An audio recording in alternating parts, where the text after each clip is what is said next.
This is kind of a question and answer type scenario. So we're going to cover metering devices today. So when you ask what a metering device is, I just happen to have a couple handy. So essentially, this at Danfoss is what we call a TU valve. Now, this, for example, is an all stainless steel TXV. The important part here is it's a TXV. Now, TXVs come in all different shapes and sizes. But as a meter device, what's important about these is they're an adaptive control. Now, these valves that I have here, we use for samples, for brazing demonstrations and things like that. So you'll notice that it's missing a sensing bulb and a capillary tube. And the reason we do this is because we don't want these ending up in an installation somewhere because they've been pressure tested and abused and everything else. But you can see there is a difference in these valves, right? No matter how you turn it, you'll notice that there is a piece missing on this one. So this is the kind of thing we're going to dive in today. So whatever questions you happen to have, please start firing them in right now, because we will go through them. I will answer them as greatly or as best I can. If I can't answer them, I ask that you send in an email to Danfoss to contact us, and I will respond as quickly as possible. So I'm in my garage here. You can see there's some workout equipment. I got a whiteboard set up and everything else, but I'm just going to click this off, and hopefully you guys will still be able to hear me as I go through this.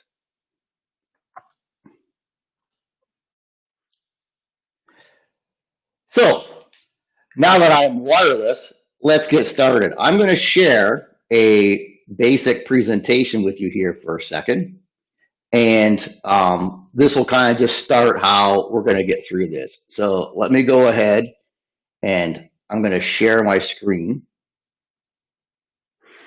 And let's just see here. This is what we're going to start with. So this is just a short presentation I'm going to go through.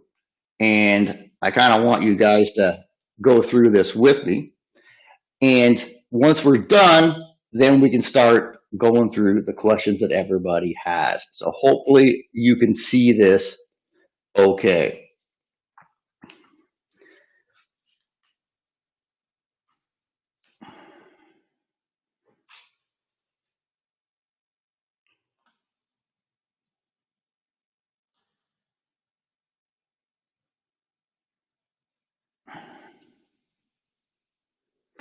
Can you just respond back that you actually saw that presentation when I had it on air? Because when I have it set up, I can't see you guys really per se. So if I do this, can you see it okay? Is it full screen for you, or is it really tiny?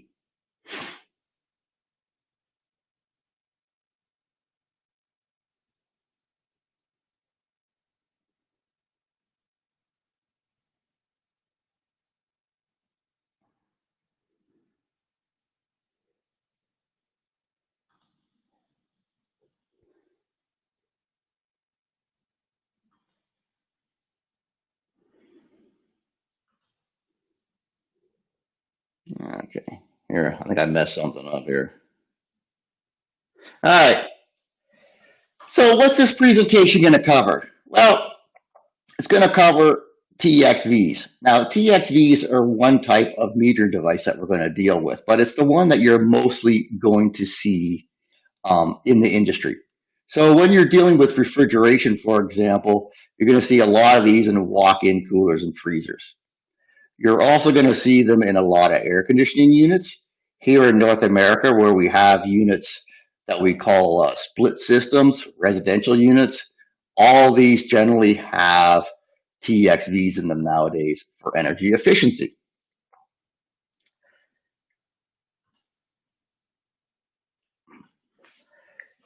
a lot of things that deal with TXVs, such as how they operate, troubleshooting, things like that, are very important in that they allow you to understand the difference between, say, a TXV and a fixed orifice device. So let's jump into this. But when you're dealing with TXVs and you're troubleshooting, one of the key things to remember is way too many thermal expansion valves get replaced when there's absolutely nothing wrong with them. And this is a real problem because it costs the industry a whole lot of time and money. So first thing we're going to do is we're going to look at superheat. Now, a lot of people will say, hey, I understand superheat. But part of my experience as an instructor back in the days when I'm going through and doing classes with contractors and things like that is people think they understand superheat, but they really don't understand its implication as far as, how important it is for a meter device or how important it is for a system efficiency or for troubleshooting a system and figuring out what's wrong with it. Like, what is a proper value of superheat for a given load and what isn't? So here we have an example, R134A. Now, these are going to be US units. I apologize for that. But if you measure a specific pressure, let's say 18 PSIG, and you convert that to a saturation temperature, a temperature that the liquid boils at, you would notice that it is 20 degrees. In other words, this liquid changes state at 20 degrees. If you measure the temperature of the vapor leaving, then you will notice that you measure it at 28 degrees, that gives you 8 degrees of superheat. I really hope you guys can see this because, again, this is my first time going through this. So if something messes up, I do apologize heavily, but this is only going to be probably 10 or 15 minutes. So please stick with me. Another important part of dealing with adaptive devices like TXVs is subcooling. So when you install a TXV system, you basically charge refrigerant to subcooling. And subcooling is how cool or how much a liquid is cooled below the point that it condenses.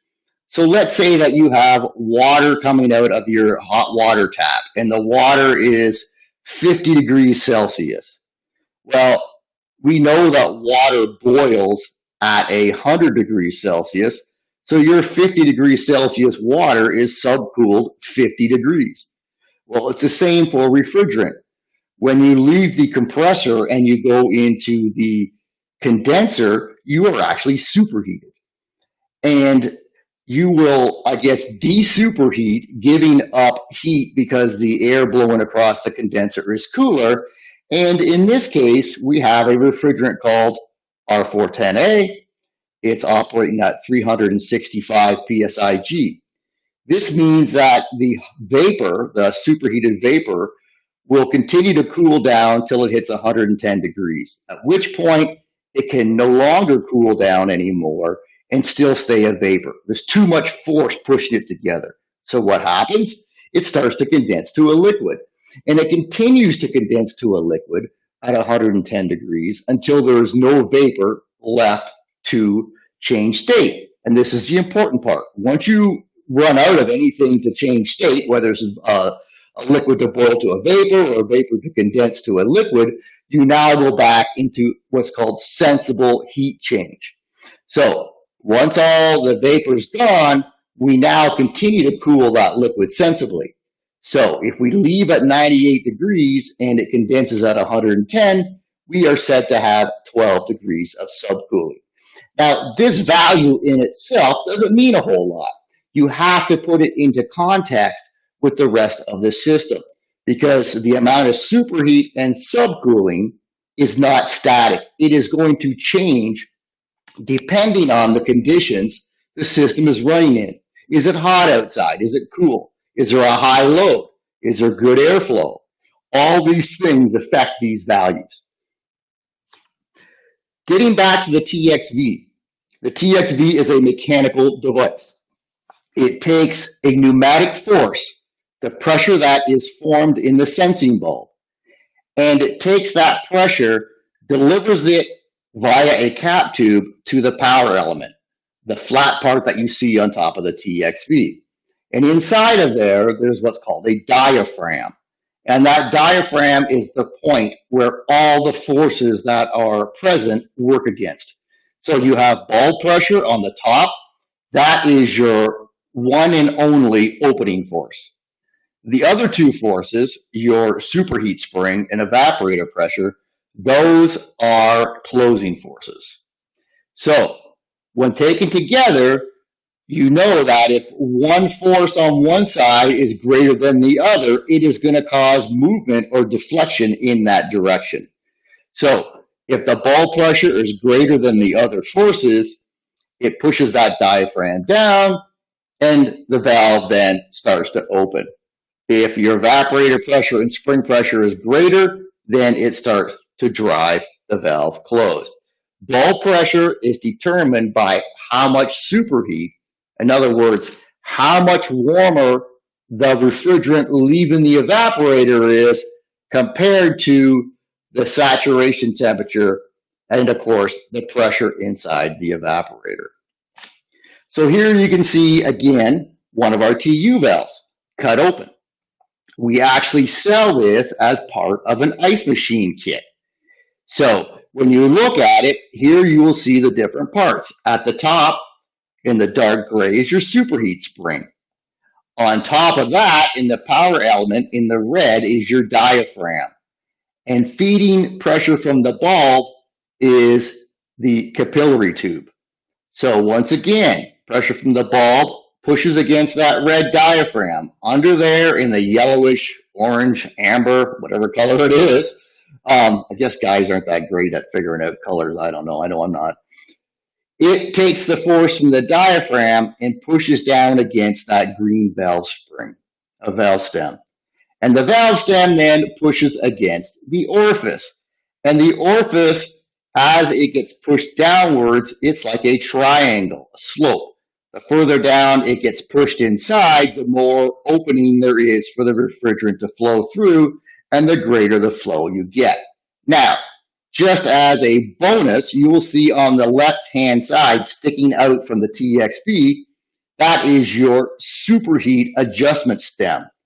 And when you turn that clockwise, take the cap off, turn it clockwise, it will cause that superheat spring to compress. And doing this forces or adds greater force or additional force to that diaphragm, which means that, guess what?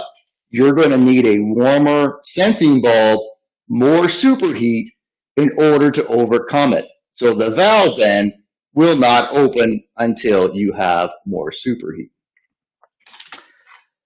Remember when I held the two valves up and I said one was internally equalized and one was external, and the external one had that little extra connection to it? Well, this is why we have these. When you have a simple circuit, think about, let's say, your fridge at home.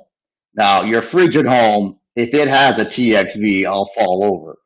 But it makes a good example because these are simple evaporators with very low pressure drop. And because of that, we can get away with using an internal equalized TXV. Now, an internal equalized TXV allows the pressure from the evaporator inlet under the diaphragm. And it works great because the pressure where the sensing bulb is located is very close to the pressure at the evaporator inlet. It doesn't change much. There's only one circuit. There's not a lot of pressure drop. Everything is great. However, if you utilize a distributor, now, household air conditioning, right? The TXV uses a refrigerant distributor to feed the evaporator. Why? Because the evaporator has lots of circuits. In fact, some of these big evaporators that you'll see in refrigeration and especially air conditioning might have 10, 12 or more circuits. Now, a refrigerant distributor is designed to distribute refrigerant equally to all of those circuits. If it didn't, you'd have a serious problem. Now, in order to do this, a refrigerant distributor has a large pressure drop across it. It is designed to slow that refrigerant down and feed it equally in all directions. And this is where the problem comes. Remember, that pressure drop, because the refrigerant is at saturation leaving the TXV, that pressure drop equals temperature drop. So, if you do not utilize an external equalized TXV, and remember, an external equalized TXV has an extra line that runs to the outlet of the evaporator where the sensing bulb is located. And that is where the pressure is taking to put under the diaphragm, to put under the diaphragm. So why do we do this? Because let's say the sensing bulb requires the superheat, the temperature rise of the refrigerant above saturation. Well, your saturation temperature is dependent on pressure. If you have a 20-pound pressure drop, let's say a 12-degree equivalent pressure drop across your distributor, that means that you would need 12 additional degrees of superheat before the sensing bulb would be at the same temperature, right, as what's under the diaphragm. I know it's a little bit confusing, but the easiest way to think about this is whatever temperature equivalent drop occurs across that distributor and through the evaporator, you would have to add this to the static superheat, right, on the TXV. And static superheat, as I'll show you in a little bit, is the superheat required just to open the TXV.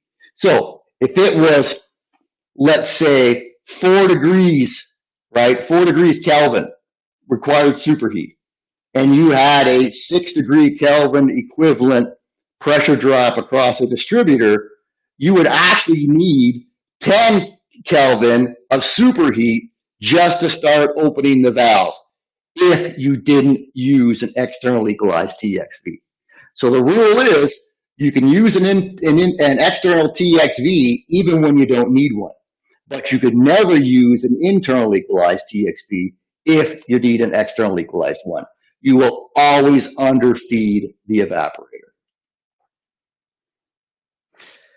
Loads. Now, different manufacturers develop different sensing bulb charges to make the TXV work in different ways, right? Some will open quick, some will open slow. Danfoss utilizes a constant static superheat. In other words, regardless of what your load is, the TXV more or less opens up with the same amount of superheat.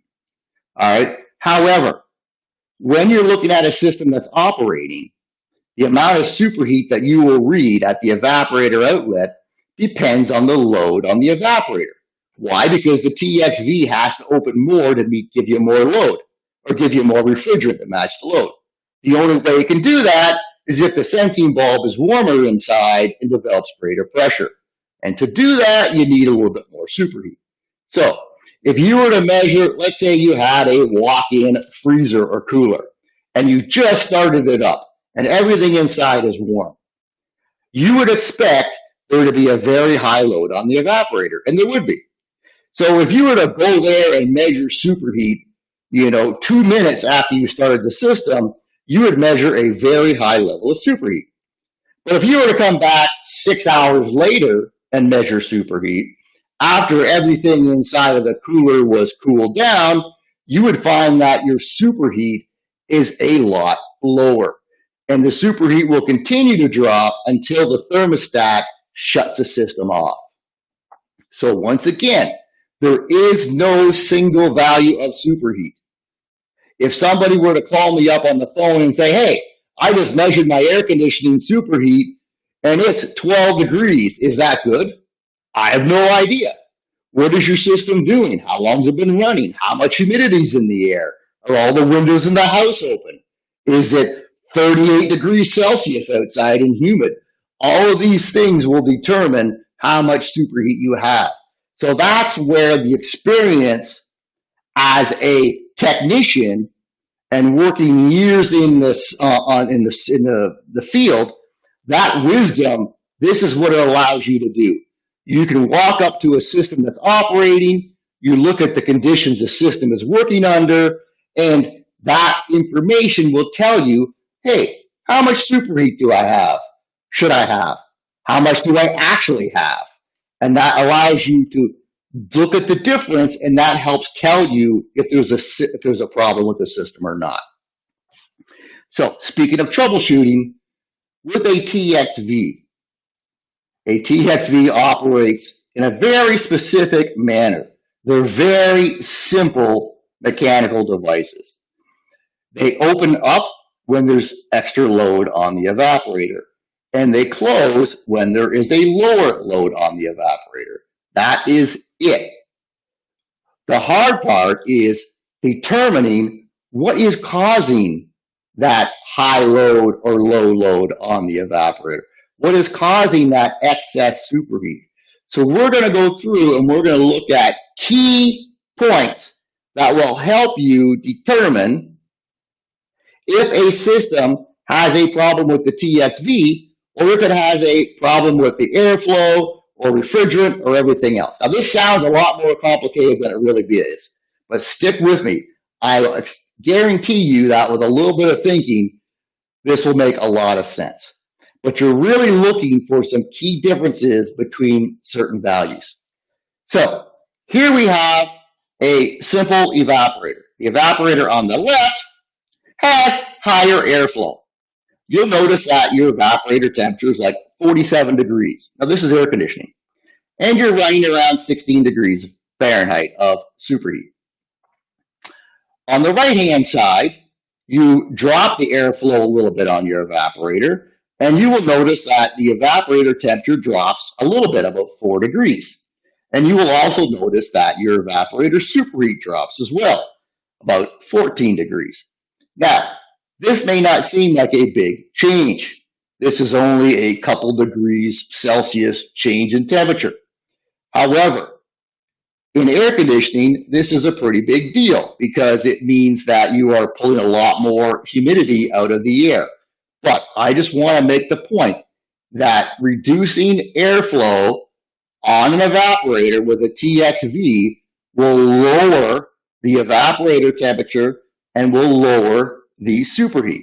Now, let's take this even further. Let's reduce this airflow even more so that the evaporator temperature drops below 0 Celsius. Now what's going to happen? Well, you know that water freezes at 0 Celsius, so you would start to see ice form on this evaporator. And as it forms, it acts as an insulation, and the temperature drops even quicker. All right? So notice a few things here, right? Superheat drops along with your evaporator temperature. Now think about this. If this was being caused by the TXV opening more than it should, and if the TXV opens more than it should and puts more refrigerant into the evaporator, your superheat would drop. But guess what?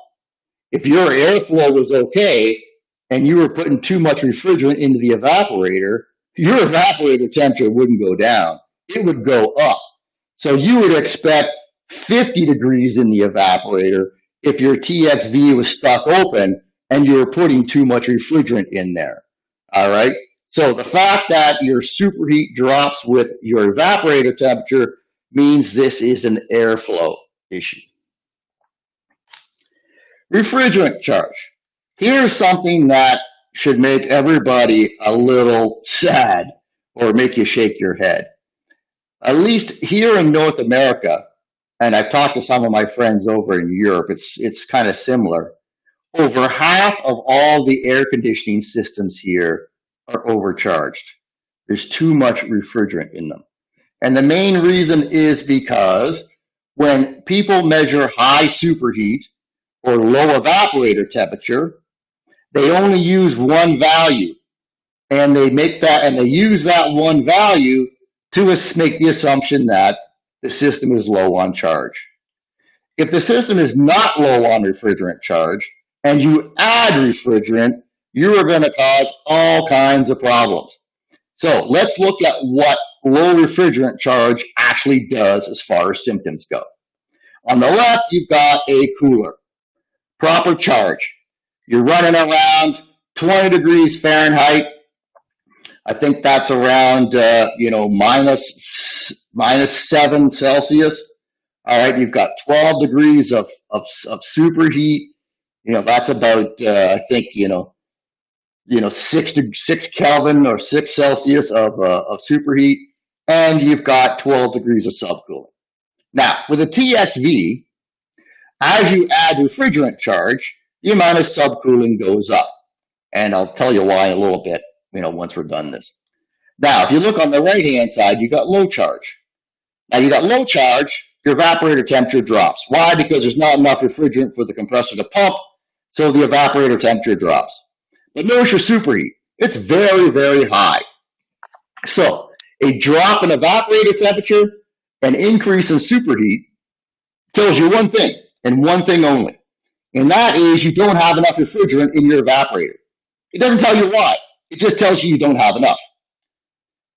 The key point here in determining the difference between a low refrigerant charge in the system or a blocked TXV or a blocked filter dryer in the liquid line or something like that is your condenser subcooling.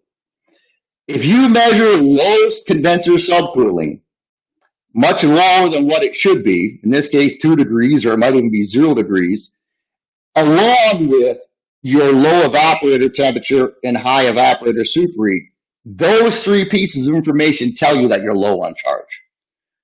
You need all 3 of those to really make that determination before you go ahead and add refrigerant. So once again, remember, condenser subcooling, the amount of subcooling leaving the condenser, is a key part of determining refrigerant charge, because the TXV is an adaptive control. It will, for as much as it can, it will moderate the amount of superheat, and it can trick you sometimes. So go by condenser subcooling. Another thing that plagues metering devices, and TXVs are one of them, but this could be an electronic expansion valve, this could also be a cap tube, is they get plugged, because all kinds of things somehow mysteriously end up inside of refrigeration and air conditioning systems. They must be added afterwards, because we don't put this stuff in there in the factory as an extra value. This is added afterwards. Trust me on this. So if you build a system out in the field and you don't use nitrogen when you're brazing, you're going to get a lot of copper oxides. If you leave your refrigerant piping laying on the ground and all kinds of crap gets in it, that's going to end up in the system too. Also, people like to use a lot of acid neutralizer, even when they don't really need it. If you add too much acid neutralizer, you can end up with salts. Now, if you look at C here in the picture on the left-hand side, on the valve stem, those are actually salts created by acid neutralizer. So you have to be very careful with it. So generally speaking, if a TXV gets plugged, a lot of what you're going to see is going to be on the inlet screen. Okay? So most TXVs, most metering devices get plugged. They get plugged closed.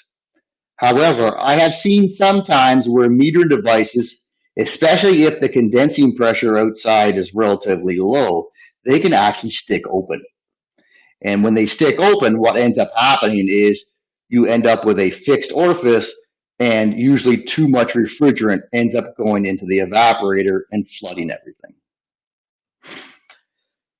If your valve is stuck closed, a neat trick for you guys in the service industry starting out, if the valve is not opening up and you have adjusted superheat downwards, so when you adjust superheat, you should expect an immediate change in the system. However, you still should wait 10 or 15 minutes for those changes to make their way through the whole system. Because remember, all you're doing is changing the amount of refrigerant going into the evaporator. That refrigerant still has to get everywhere else. It still has to go through the compressor. So your compressor has to pump more refrigerant. If it does so, it does more work, which means there's more heat in the refrigerant. That refrigerant then has to go in the condenser and give up that extra heat and condense, and then make us all the way back to the TXV. So 10-15 minutes it takes for that system to stabilize. But initially, when you adjust superheat, you will immediately see a change in evaporator pressure. So if you adjust the TXV, and let's say you reduce superheat by a degree or a degree and a half, if you do that a couple of times and nothing happens, then the valve is either stuck or you have lost your bulb charge.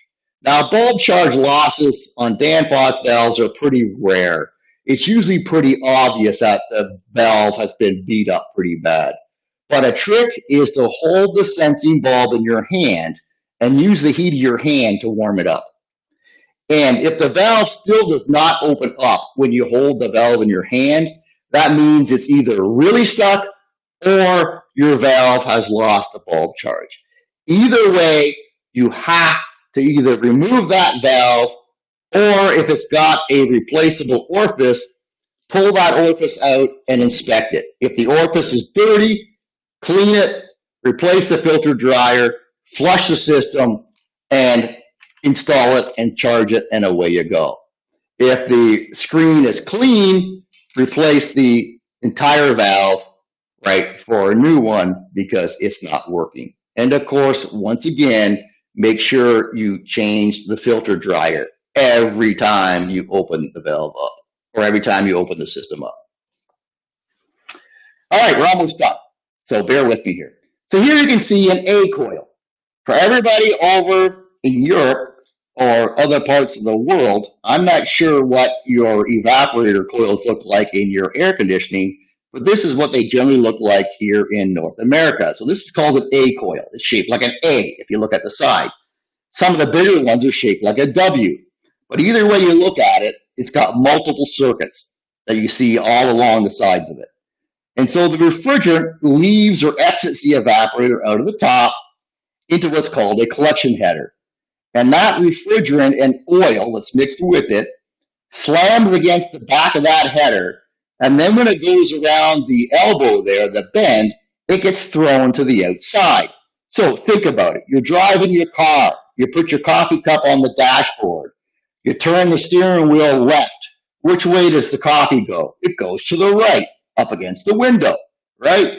Well, the oil is the same way here. Any oil that's in the refrigerant is going to go to the outside of the bend. So here it gets thrown to the outside of the pipe facing you. And then as it goes down, it gets forced to the bottom of the pipe. So you want to put your sensing bulb in the location where the oil is not going to be. So in this case, we mount it on the top of the pipe. Now, some people recommend, 10 o'clock to 3 o'clock positions or whatever. Well, that's great. But use your eyes and your brain and look at where the oil is going to be in this system and mount the sensing bulb opposite to where it is. Because this is a pretty clear-cut case. This evaporator is not even sitting in a unit. A lot of times you don't have easy access like this, and you have to pick a spot to put the sensing bulb, and it may not be easy. So pick a place where the oil is least likely to be, and of course, make sure the sensing bulb is secure. In other words, you should have a lot of difficulty moving it on the pipe. And here's something you may not know. The majority of the heat that your sensing bulb absorbs doesn't come from the sensing bulb on the pipe. It comes from the bulb strap. So Danfoss uses a pure copper wide bulb strap, and up to 60% of the heat that the sensing bulb absorbs comes through the bulb strap, or should come through the bulb strap. So don't ever use, plastic fasteners or duct tape or any of this kind of stuff to secure the bulb. Use a metallic bulb strap and make sure you insulate the sensing bulb very well so that there's no outside influence to the air. This is very important. Finally, sizing a TXV. And we'll get into this a little bit more, but I just want to touch it. If your meter device is undersized, what are you going to see? You're going to see low evaporator temperatures, or lower maybe. You're going to see higher superheat than what you expect. You're going to see longer times to cool product down. So if a customer complains that the system is running, but it's not pulling down, and you have eliminated everything else, then one of the things you always want to do is confirm the capacity of the meter device. In fact, one of the things I recommend before you even take any of your tools out is inspect the system. A lot of times you can save yourself a ton of time just by confirming that the meter device has the correct capacity compared to the rest of the system. Never assume it does, because this is a mistake that gets made quite frequently. People, size a meter device or any other component incorrectly, and they put it together and nobody checks. Way too often, incorrect components get specified and installed, and nobody ever finds out that it's wrong until there's problems with the system. And by then, there's probably been a whole lot of money and time wasted. It's not just the cost of replacing the TXV. What if somebody loses $10,000 worth of ice cream or meat or whatever, all because somebody sized a TXV using nominal capacity instead of the actual evaporator capacity at -10 or something like that? This happens way too much. Also, if you have an air conditioning system and your TXV is undersized, you will probably see very poor dehumidification, your space temperature will be too high, and your customers will complain. So usually this becomes a service call of some kind. An undersized TXV, depending on how much you undersize it, and this is any meter device for that matter, really, you may get away during normal periods of time, right? If the load isn't too great, it may operate okay. But what happens is if you try and cool down a lot of warm product, or you try and freeze a lot of product, it just won't have the capacity to do it. And it will basically go on and on and on and may never even make the set point. So how do you determine capacity? Easiest way to do it is to look at the TXV itself. If you look at the side of one of the TUB valves I'm holding up here, in fact, I'm holding up one right now, it's pretty small, you will notice it has an orifice number and capacity on the side of it. Now, keep in mind that is nominal. I mentioned that before. Nominal is the capacity of the meter device at 40 or 45 degrees Fahrenheit, 7 or 8 degrees Celsius. If you run this for an ice cream freezer and you run this with a -25 degrees Celsius evaporator or -30 degrees Celsius evaporator, that TXV isn't going to give you 7 kilowatts at -25 Celsius.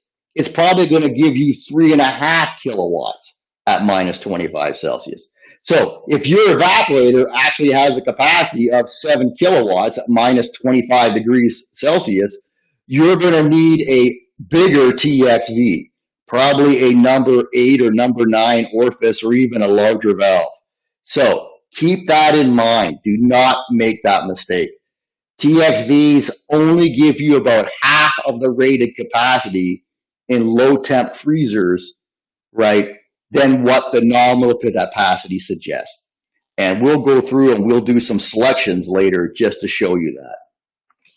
Finally, upstream obstructions. Remember all that stuff that I was talking about earlier, where all the crap in the system because of people making the pipe dirty or not using nitrogen? A lot of times this will plug things like filter dryers or solenoid valves, or you might even get a solenoid valve that's failed. right? And it's not opening properly. If you measure subcooling at your condenser outlet, but you have flash gas at your meter device, your job is not to add more refrigerant. That's not the problem. The problem is you have an obstruction somewhere in the liquid line. So your eyes, your ears, and your hand a lot of time will allow you to troubleshoot this.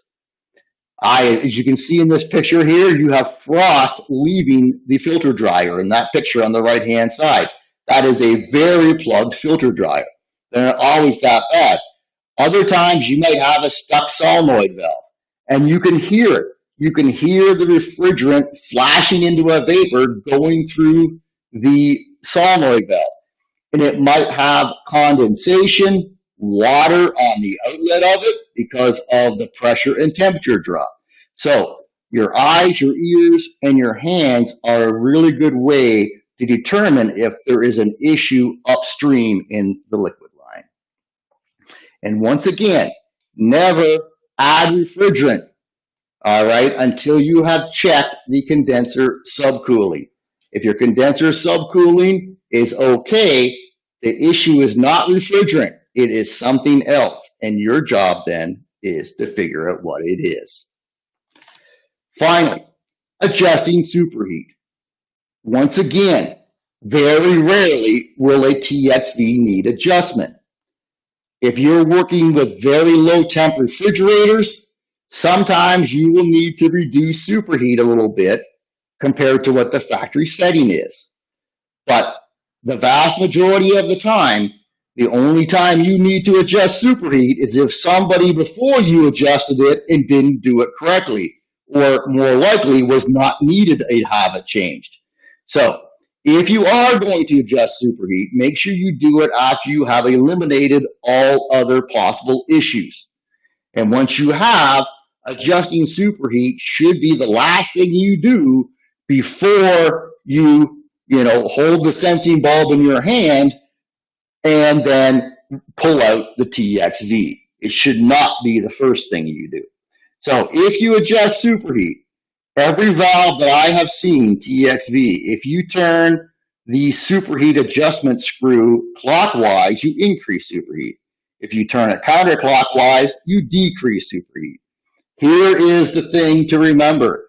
Every TXV has a different rate of change.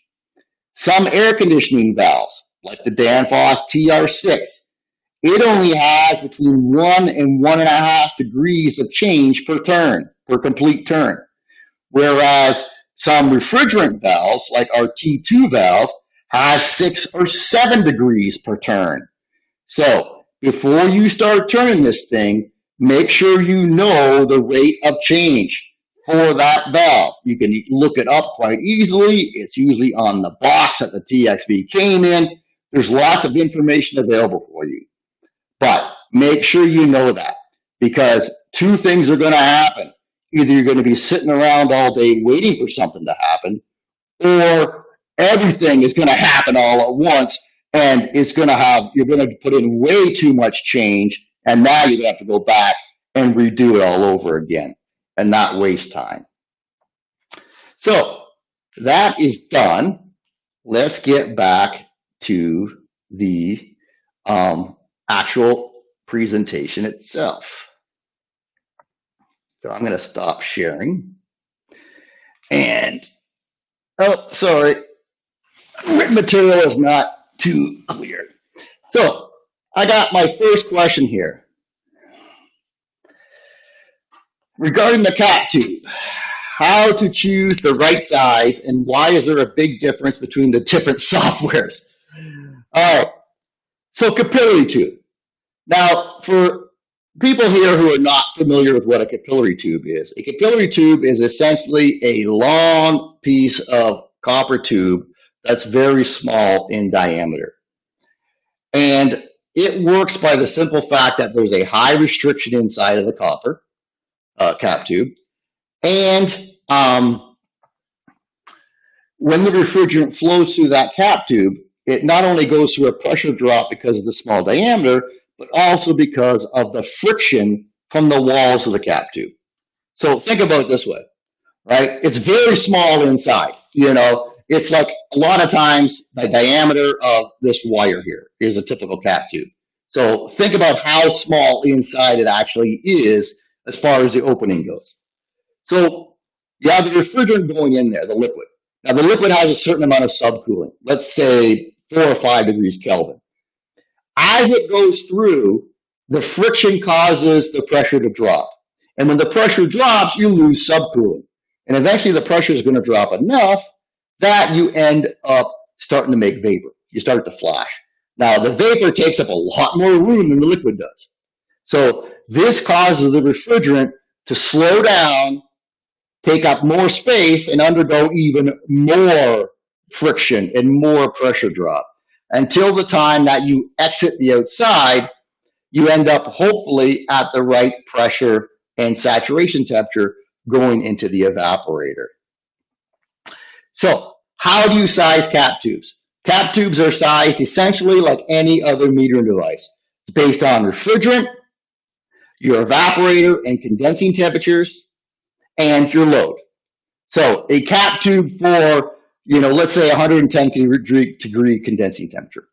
All right, let's take a 45 degree condensing temperature, just a standard. Throw it out there, 45 degrees Celsius. So you're running this cap tube. If you took the same piece of cap tube diameter and you did one for an evaporator in a cooler, say at -6 Celsius, and you did one for a freezer at -25 Celsius, the freezer has to be at a lower pressure to have a lower temperature. So your cap tube, same diameter, same condensing temperature, would be a lot longer for the freezer than it would be for the cooler. So the shorter a capillary tube is, the less pressure drop you're going to have, the more refrigerant flow you're going to get through it. So sizing capillary tubes, cap tubes, or as my American friends would say, capillary tube, all right, is a bit of a science and art, to be honest with you. It took me quite a while to get good at it when I was in school. Some of my friends, they could do it perfectly. When I was a sales engineer, I used to call on a manufacturer of those reach-in glass door merchandisers. The company was called Habco. And the senior engineer there, his name was Russ Sherlock. He's retired now. But he was a wizard when it came to doing cap tubes. I swear he could just eyeball it and get it right every single time. But a lot of it is trial and error. Now, you are absolutely right. The software that I have seen, there is big differences between the different manufacturers and the different people that put out there. And I have more or less used these as a general guide. A lot of times when you're using the software, and I hate to say this, you're going to have to use it a couple different versions sometimes and compare them. If one is an outlier, generally I really don't have a lot of faith in that. Do you know what I use that I have always been successful with? When you buy your capillary tube and it comes in a box, generally on the back of that box, there will be, or inside in the paper, on a piece of paper, believe it or not, analog, there will be sizing charts in there. And they will give you the different diameters of cap tube, the different applications, the different refrigerants, and you size the cap tube based on what they show you in that paper. If I use what's in the actual cap tube itself, the box that it comes in whenever possible, I have had really good luck. So I see here some people have solutions on here. Joe Kakinda is a gentleman I know here in North America. He says Thermal makes a cap tube puncher and things like that. Whatever tools are available to you, great. My problem is I don't make any of the software, and I don't really know why one software is different than the other. That's why I essentially go out there, use the box, use what the information in the box tells me, and go that way. If anybody else has really good luck with a specific software program, and you have used, and this is important, you have used more than one software program, and you have one that always works for you, feel free to share it, okay? Because again, this is not something that I have done a lot of, back when I was in service I did, but again, I just used the box. All right, so sensing bulb insulation. How important is sensing bulb insulation? He is correct, Grindstone, that not all sensing bulbs are insulated. You see a lot of sensing bulbs and insulations that are not insulated. And people say, I've never had an issue with them. And that's probably true. Keep in mind, it depends a lot where the sensing bulb is located. Now, Danfoss, as a manufacturer, in my job area, I'm in the aftermarket. In other words, my job is to make sure that wholesalers and contractors and small manufacturers that may not have a large engineering team, all right, I work with them and I help them with their technical issues. Now, Danfoss as an aftermarket provider of TXVs. In other words, these are the expansion valves that you would put in or replace a TXV in the field, or you would replace a different type of metering device. These aftermarket TXVs, we absolutely recommend you insulate the sensing bulb. It has a lot to do with the type of bulb charge that we put in them. It has to do with the factory superheat setting. A lot of the manufacturers, let's say you run out and you buy an air conditioner. It's a house air conditioner, and it's got a TXV from a manufacturer in there. Those TXVs are not identical to the ones that you buy off the shelf necessarily at a wholesaler. A lot of times the OEM TXVs may have 1 degree Kelvin of static superheat, factory superheat. In other words, they open at 2 degrees Fahrenheit of superheat. An aftermarket version might not open up till 7 degrees of superheat. Okay. Also, there may be a difference once again in the bulb charge. The manufacturers, when they make their equipment, all right, and they assume it's going to be installed the way they want it to be, which is always a big risk, but they have to. If they say don't insulate the sensing bulb, they do that because in their tests they have done in the lab and in the design of the equipment, it works best if it's not. But the issue is, if you replace that valve they have, that TXV valve they have, with a Danfoss or anybody else's aftermarket TXV, it may not be identical in the bulb charge. So if they manufacture, right, the manufacturer of the TXV says insulate your sensing bulb, insulate it, unless specified otherwise by the manufacturer. Here's the issue with not insulating the sensing bulb. If the sensing bulb is inside the airstream coming off the evaporator, the airflow off the evaporator could be 4 or 5 degree Kelvin warmer than what the refrigerant is inside the refrigerant pipe leaving your suction line. So if you don't insulate the sensing bulb, the TXV will think that the refrigerant leaving the suction line has more superheat than it really does. And this thinks there's more load on the evaporator than there really is. So the danger is that you will overfeed. Now, the nice thing is most TXVs and sensing bulb designs, if the system has a pretty good load on it, they're pretty forgiving that way, in that you can have,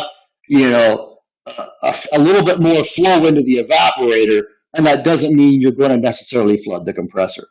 But let's take it to the other extreme. When I was a field service engineer, one of the funnest jobs I've ever done, you would go to these big outdoor air-cooled chillers, right? They might be running, 50, 75, 100 kilowatt type scenarios. And you would look at them, and there's this sensing bulb sitting on a suction line directly in sunlight. Seriously, it's sitting in the sun shining on this outdoor unit. All right. And first of all, the capillary tube on the TXV has got to be about 3 meters long in order to reach there. But I just couldn't believe it. And the reason I was there, I wasn't there on vacation just to look at this outdoor unit. I was there because there were failing compressors left, right, and center. And the compressors were coming back completely seized up inside because the refrigerant had gone in and cleaned all the oil off the bearings. Remember, refrigerant is like a dry cleaning fluid. It cleans oil off, right? So what ended up happening was that every time the sun came out and warmed up these sensing bulbs, the TXVs opened wide open, regardless of the load on the evaporator, flooded the evaporator, and ended up flooding the compressors. Now, this is a really stupid thing. So even if they had insulated the sensing bulbs, I'm not 100% sure it would have stopped that, but it would have made a big difference. If they had just moved the sensing bulb 40 centimeters into the shade and insulated it, I never would have been there in the first place, and the system would have run great. So those are kind of the situation. If the sensing bulb is in a air part of the air, if it's outside of the unit, and I've seen this before, where the sensing bulb is actually mounted on the suction line outside of the unit in the space. Now your space is probably 22 degrees Celsius. That's a lot warmer than what the refrigerant is in the pipe. If you have not insulated your sensing bulb there, and the situation is not designed for it to be uninsulated, you're going to have a real issue. So, as a manufacturer, Danfoss recommends you insulate the sensing bulb. That's all I'm going to leave it at. All right. If you are told otherwise by the manufacturer not to, then follow their instructions. But the fact that we lose 40% of our compressors due to liquid floodback, and I'm talking scrolls here as well, all right? 40% of them fail due to liquid. Why is that liquid getting back to those scrolls or those compressors? As a young engineer, I worked the warranty pile. Piles of compressors. Nothing wrong with some of them. Other ones burnt to a crisp.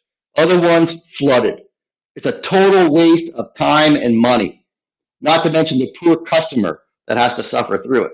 So something killed those compressors. They just didn't die of shame. All right. So if they're flooded, it means there was more refrigerant going into the evaporator than there should have been. So insulating the sensing bulb, I think, would have a big implication for that. All right.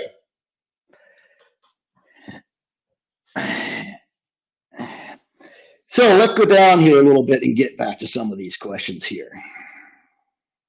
So I have a question here. What happens if the load increases on the evaporator and you have a TXV or a different metering device? Good question. You saw earlier that when you have superheat at the evaporator outlet, right? Let's see if I can do this here. I got a whiteboard back here. Let's see if this is actually going to work.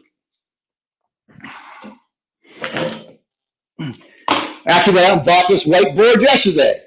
Pretty handy. Okay. So hopefully you can see this all here. So when you have, you remember this picture here with the TXV? Here you have your bulb. Okay, this is your bulb pressure. Under, it looks like a giant set of lips here. Under here you have your superheat spring. All right.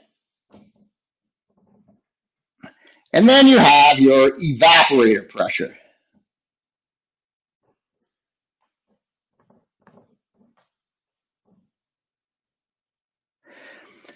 Here's what happens initially. Now, hopefully you guys can read that okay there. It's not that super close, but when you have an increase in load in your evaporator, and you have your evaporator circuit here. Okay, so here's your evaporator. Refrigerant goes in here, comes out here. For a given load, you're going to run out of liquid in your evaporator at a certain spot. I call it the dry line. Okay, so let's say you run along and you run out of liquid refrigerant right here. And all that's left is vapor. So that vapor still picks up heat, right? It warms up sensibly and leaves superheated. So my TXV is putting refrigerant into the evaporator. My load is constant. Everything's great. And all of a sudden you come along and you throw in a whole lot of warm beer or soda or, meat or whatever that's not chilled. And that heat goes up into the air inside the space.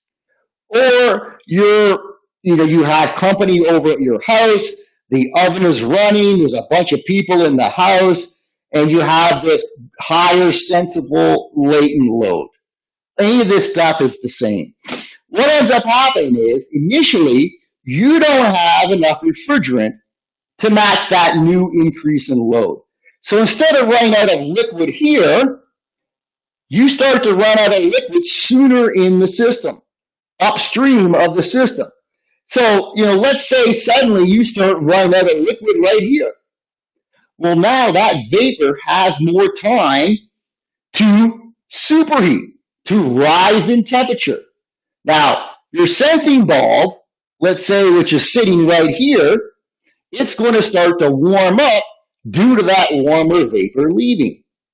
So, the pressure in your sensing bulb increases, and this causes an increase in your bulb pressure. The bulb pressure then causes this diaphragm to move downwards, and remember, the bulb pressure is an opening force.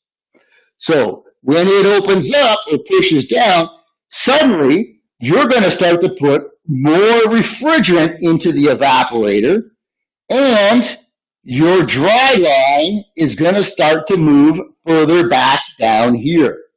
Now, it's never going to reach the place where it was before, because remember, I have this superheat spring here pushing up. And when I push down, I compress this spring. And when I compress a spring, it pushes back harder. So I am always going to have or require a little more superheat here because I need to still overcome the greater force here.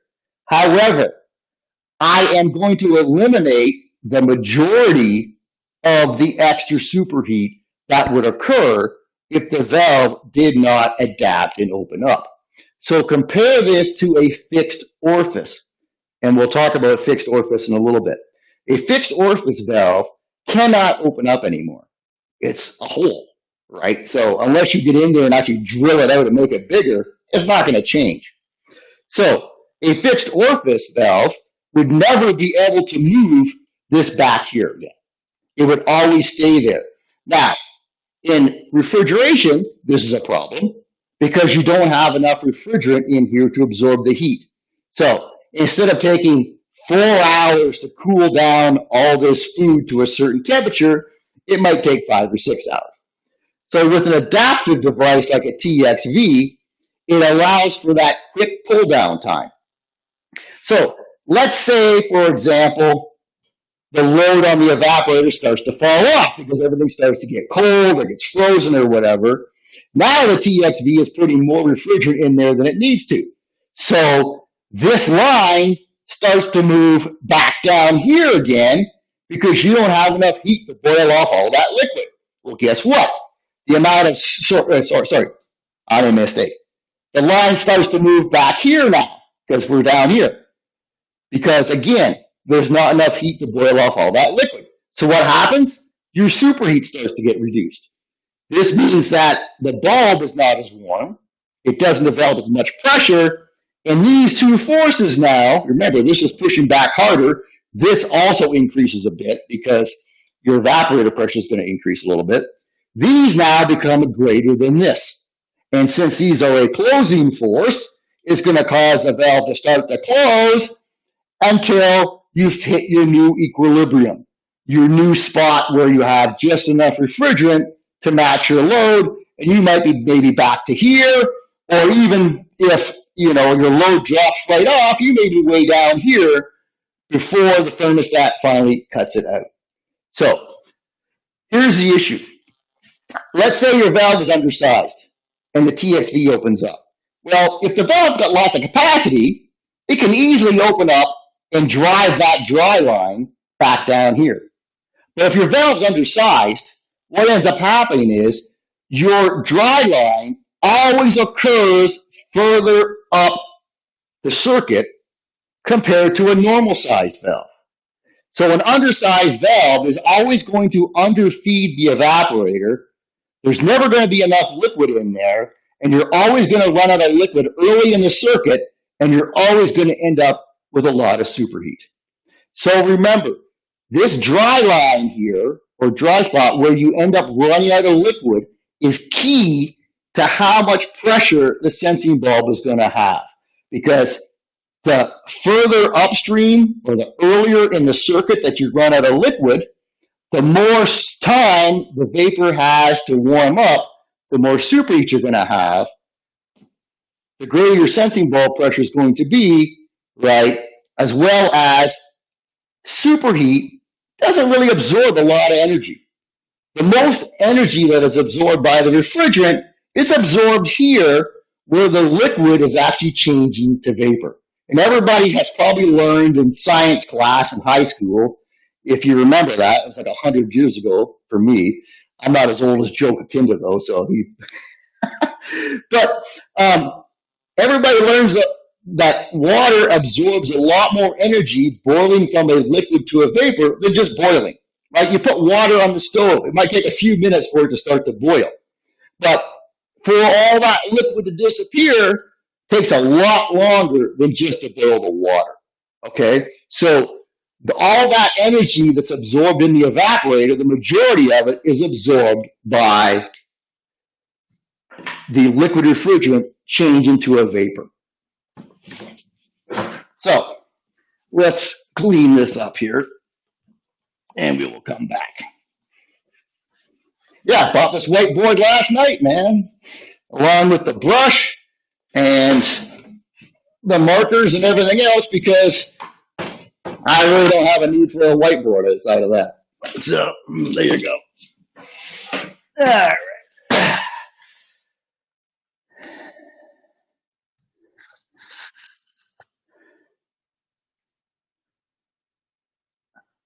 Okay, let's see what we got here.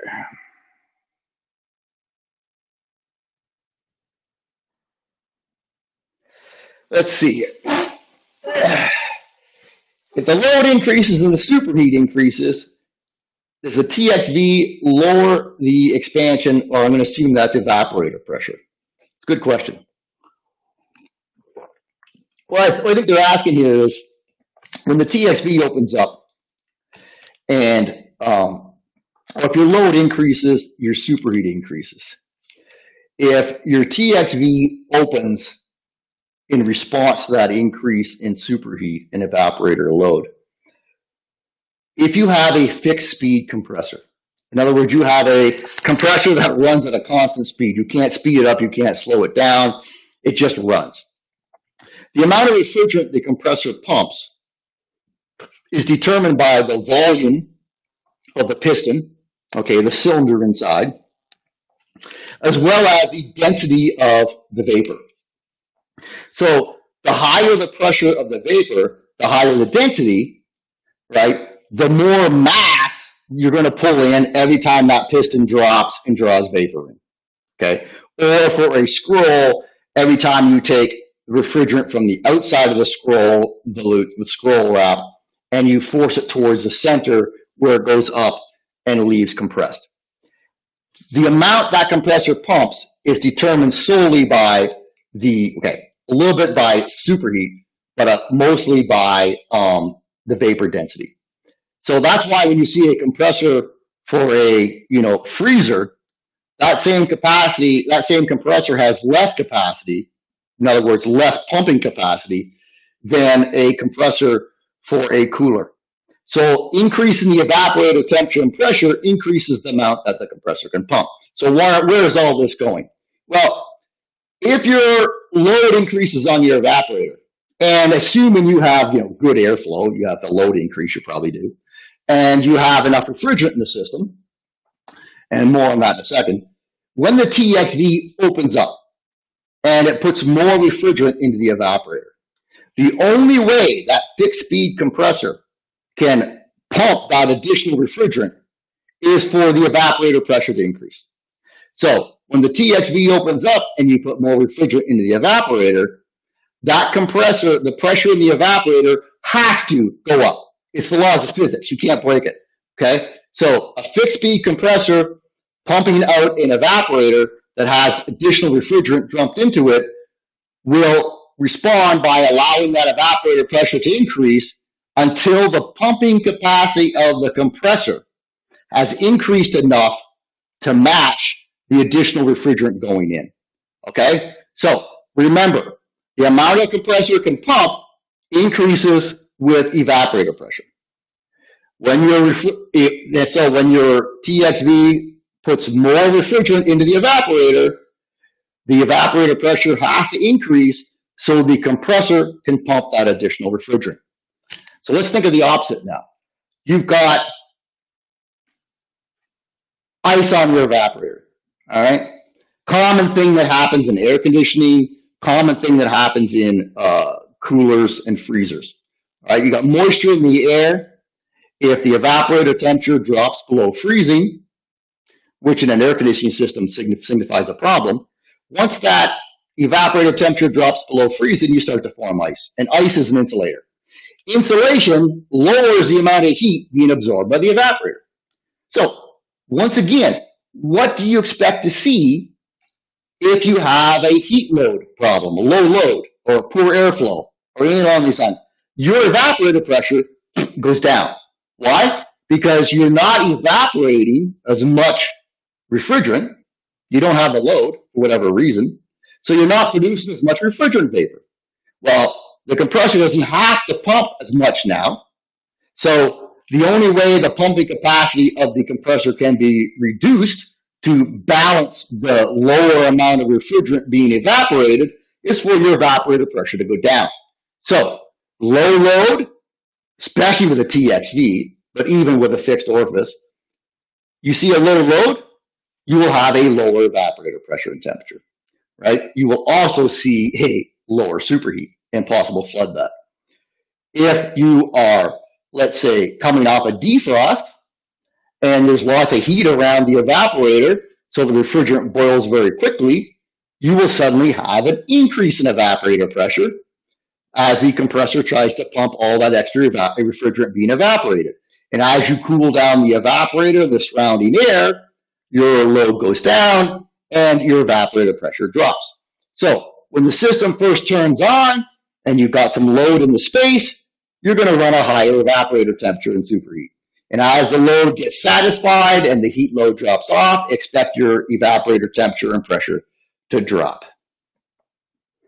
All right. Let's see here.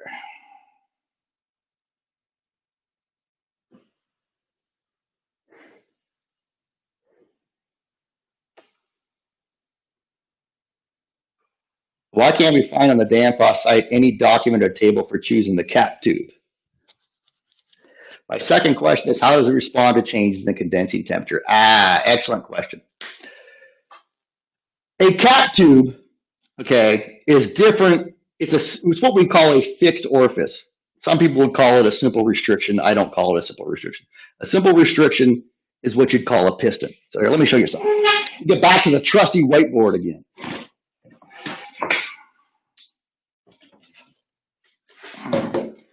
So here you got a darn fly flying around in here. Okay, so here you have the world's worst picture of a cap tube. Okay, it's this long tube. It's like, you know, a really long, thin tube with a very small hole in it. And the refrigerant goes in here as a liquid.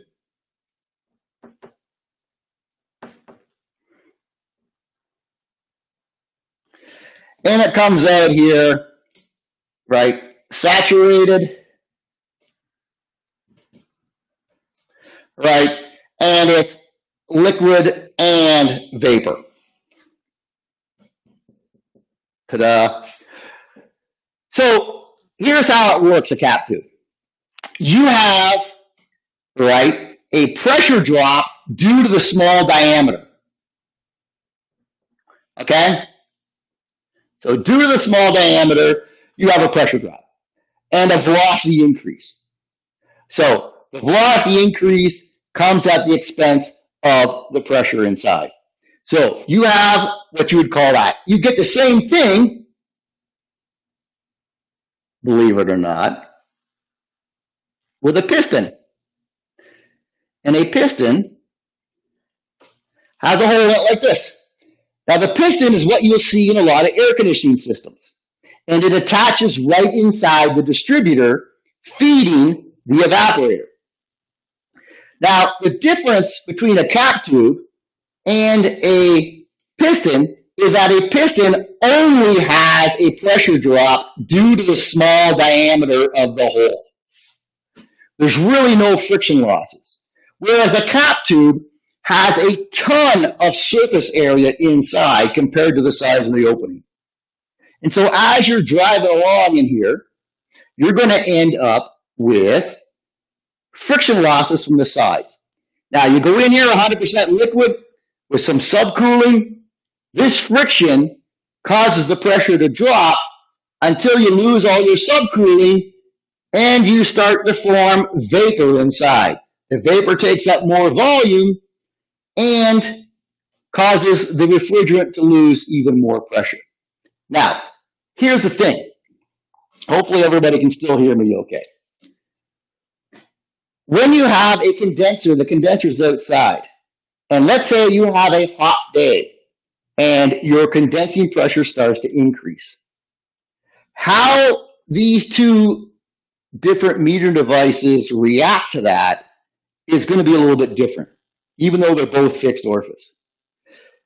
The piston, if you have an increase in outdoor temperature and pressure as the day gets warmer, the amount of refrigerant you put through here increases drastically. Now, the load inside the house may not increase as much as, it does outside. So this extra refrigerant that's going into the evaporator because of the high pressure outside, it floods your evaporator.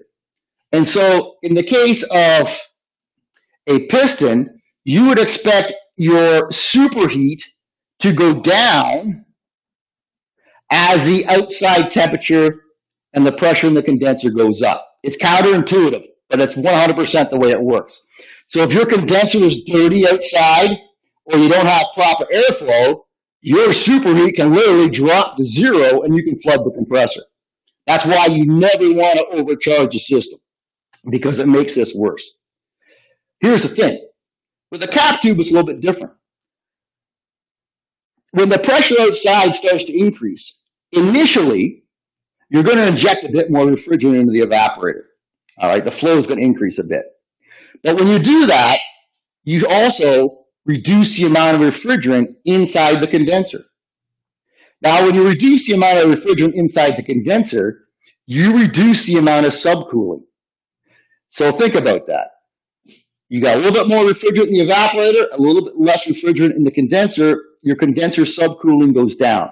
This occurs with what we call a critical charge system, where there's only enough refrigerant for one set of conditions. All right. At TXV, you have a little bit extra refrigerant. You also have a refrigerant receiver to store it, because as the load goes up and down, the TXV opens and closes, the amount of refrigerant in the circuit changes. You don't have that with a fixed orifice like these. There's only a fixed amount of refrigerant in the system. So when my subcooling goes down, it means here that I don't have as much subcooling in the liquid. I start to hit saturation earlier in the circuit because I don't have as much subcooling to burn through before I start to boil off. If I have lots of subcooling, I can penetrate a lot further into this cap tube before I lose all my subcooling and I start to boil off. But when the condenser subcooling drops because the pressure goes up, I basically start to generate vapor earlier in the cap tube. And this is important because remember, if the outside pressure goes up, if you just have a simple orifice, you're going to dump a lot more refrigerant into the evaporator. But a cap tube is a little bit self-regulating in that when the pressure difference across it increases because your condensing pressure goes up, the resistance due to vapor forming in here earlier because of lower subcooling also increases. And that increase in resistance helps to limit how much extra flow you get through here due to the extra pressure drop. So it's not just like a garden hose where you have a garden hose, you increase the pressure, you get more flow because there's no vapor formation like there is in a metering device. So because it's so long and you have this large amount of friction, the cap tube will limit how much extra flow you have through it when you have an increase in condensing pressure compared to a simple restriction like a piston. And it all has to do with this flash gas forming earlier in the circuit due to lower subcooling. So that's a bit of a leap mentally, but that's the difference between those two, and that's why you really need to take into account your condensing temperature and things like that when you're picking your cap tube, and why you also want to make sure you charge the system correctly.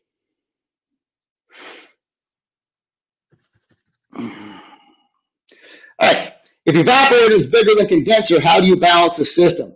Okay, first off, if the evaporator has more capacity than the condenser, right, I'm assuming the compressor,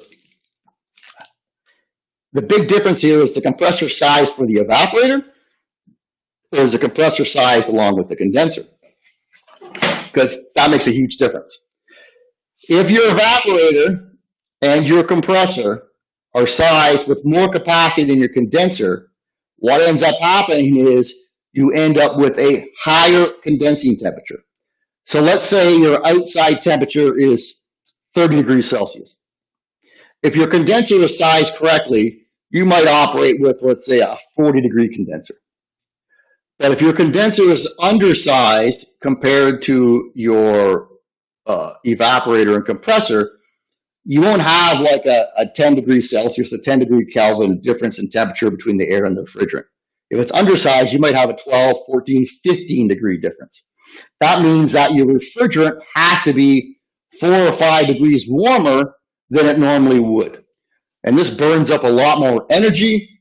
It means that the compressor discharge temperature is higher, system efficiency is lower. So if you were to size your cap tube or your metering device based on the condensing temperature that the condenser actually has, okay, then you're probably going to be okay. If you size your metering device, now I'm not talking so much a TXV because the TXV, it doesn't really matter. Well, it does, but not nearly as much. But if you're sizing, say, a simple restriction like a piston, and you size it to a lower condensing temperature, but you actually have an undersized condenser with a larger or a higher pressure inside, you will end up with lower superheat, more refrigerant in the evaporator. And this sounds like a great thing, right? Lower superheat, more efficiency. That's fine, as long as you have lots of humidity in the air. But the main difference in superheat in air conditioning that you're going to see is the amount of superheat, or sorry, the amount of humidity, the amount of latent heat in the air. So as the latent moisture increases in the air, you will see your superheat increase. So if you have an undersized condenser and you're injecting more refrigerant into the evaporator, as long as you have lots of humidity, you're okay. What happens when the humidity drops and you don't have that extra heat now in the house or your space or your cooler or whatever it is, all right, to boil off that extra refrigerant? Once you lose that extra heat, now you're at danger of flooding your compressor. Now, keep in mind, condensers outside are not, in a museum, right? They're not in isolation. They get dirty. People plant hedges around them. They put fences around them. They put garbage dumpsters beside them. All kinds of stuff happens that reduces the amount of heat rejection from the condenser. So they start new and they slowly get dirty and the amount of heat that they can reject is reduced. I can remember selling condensing units to a restaurant equipment manufacturer, and he always wanted the condensers slightly oversized, and he was willing to pay for it because as far as he was concerned, they would lose 10, 12 degrees worth of heat rejection because they never got cleaned, right? You know, they got kicked, the fins got bent, they got covered in dirt and grease and everything else. So yeah, it's great that your condenser's clean, it's gonna work great. What happens 6 months down the road when it looks like somebody run over it with your car, okay? Or it's covered in grass or anything else, you know, that is a real issue. So again, if your condenser is undersized, expect higher pressures, expect reduced efficiency. If you have a fixed orifice, like a piston, expect extra refrigerant and possible compressor flooding. All right. People say that when your load on the evaporator goes up, when your TXV goes up, why does your compressor work less? Okay. The compressor, I wouldn't say works less. The compressor is more efficient. All right. Now, one of the big determinations of compressor efficiency is compression ratio. In other words, what is the difference between the pressure in my evaporator compared to what is the difference in the pressure in my condenser? So as your evaporator pressure rises because your TXV opens up, and it goes from, let's use an air conditioning system, for example. It goes from 44 degrees Fahrenheit, 7 degrees Celsius. Let's say it goes from 7 degrees Celsius up to 9 degrees Celsius in your evaporator. Doesn't sound like a lot, right? But what it means is that the difference between the low side and the high side is reduced maybe 8%. So that means that there's 8% less increase that the compressor has to do. So it doesn't have to do as much work, okay, to get that pressure up. However, it's got to move that extra refrigerant. In other words, it's got more mass flow to move. This requires extra work, right? So the two kind of balance them out, and you will see the current draw on your compressor go up under high load.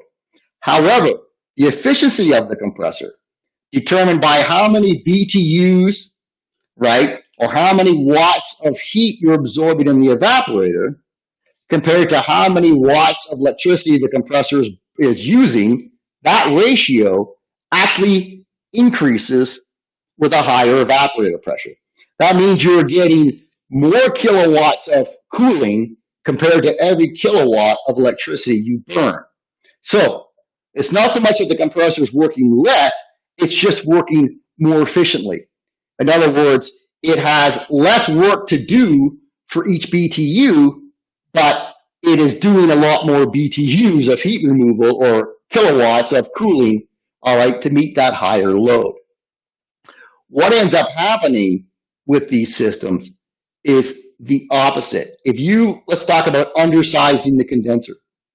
If your condenser is undersized, now you have a real problem because the amount of difference between the air and the refrigerant has to be warmer than the air in order to reject heat, or the water or whatever else you're using.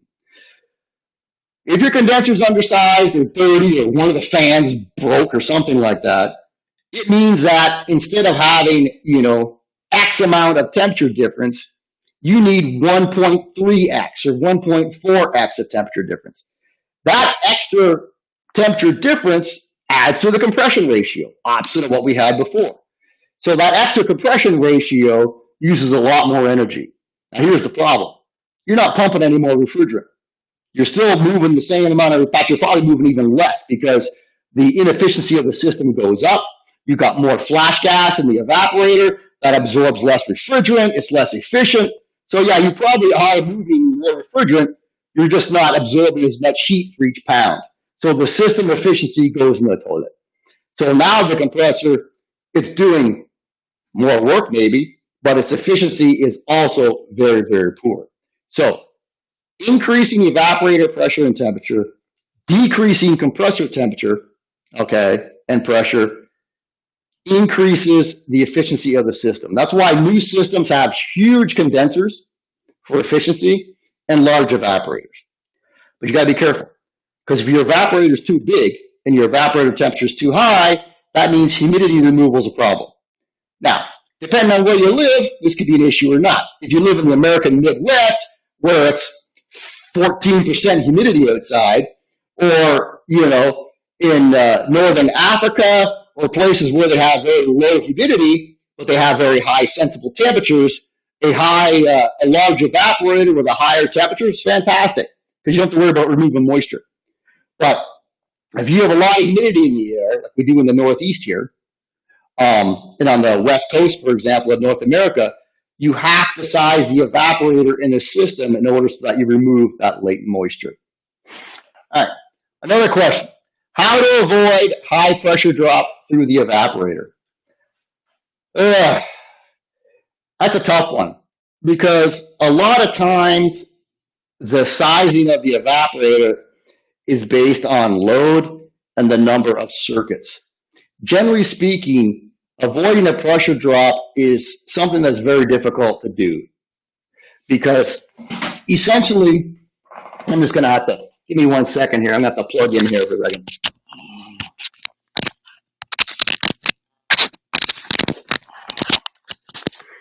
There we go. I'm not sure if these things are going to die or not, but what was it? Oh yeah.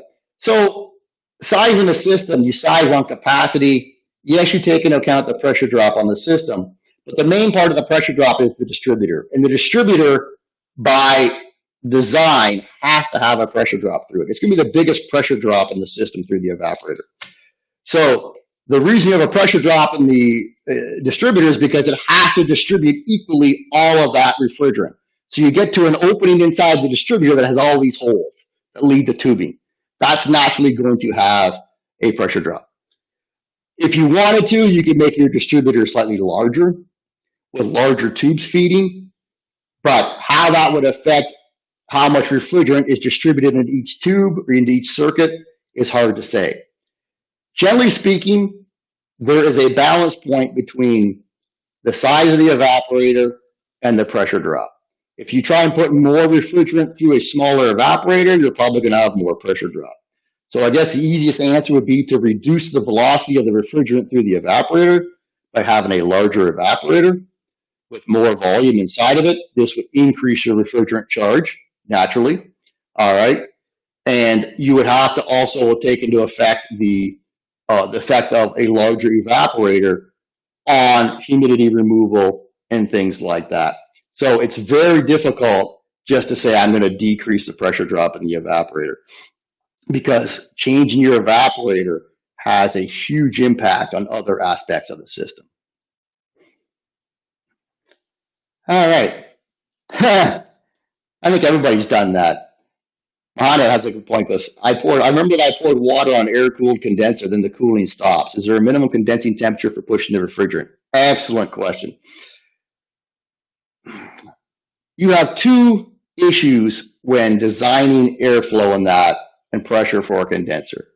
You want your pressure to be high enough that you can push refrigerant through the metering devices, but you don't want it to be so high that you're going to have a problem with energy efficiency. So if your condensing pressure drops too quickly, it's not so much, I think, Mohammed, in your case, that the pressure was too low. I think it was such a rapid drop. If you have a TXV, the TXV is open a certain amount, and the amount that it's open is determined, a lot by that pressure difference across it.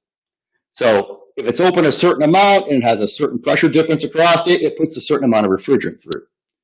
If that pressure drops quickly, the TXV does not have enough time to respond.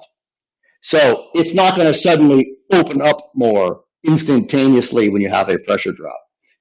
So the amount of time it takes to react to that change in pressure is probably longer than you actually had a chance to look. So that's one thing. But if you're talking about a long-term drop in pressure, you see this mostly in refrigeration. Why? Because you don't run your air conditioning in your house or your small space when it's, -5 Celsius outside. But you do need to run your refrigeration. So in order to feed your metering devices correctly, a lot of times what you do then is you stop some of the fans on the condenser. You either slow them down or you stop them so that you reduce the airflow. This allows you to have high enough pressure in the condenser. And then when it gets hot outside, right, you bring more fans on to move more airflow and to keep your head pressure low. So if your head pressure or your condensing pressure drops too low, generally you will not be able to feed enough refrigerant through your metering device and into the evaporator. And so you end up starving your evaporator. In fact, what ends up happening is, I see you mentioned that it was actually a cap tube you had. It's the same thing, right? If your pressure difference across it drops, unless you have a massive increase in subcooling, which you're not going to see with a fixed charge, you're just not going to have enough pressure to force the right amount or the correct amount of refrigerant through the cap tube. So you're going to end up with lower evaporator temperatures, higher superheat, right? Longer pull down times. You're not going to be able to make your load, whatever. It's really the same thing. There's always that fine balance. Ideally, in a perfect setup, right, if you could spend as much money as you want on controls and technology, the ideal situation would be to have a absolutely steady high side pressure, steady condensing pressure that was just high enough, but absolutely no more than what your metering devices require. And we come pretty close to this with electronic expansion valves.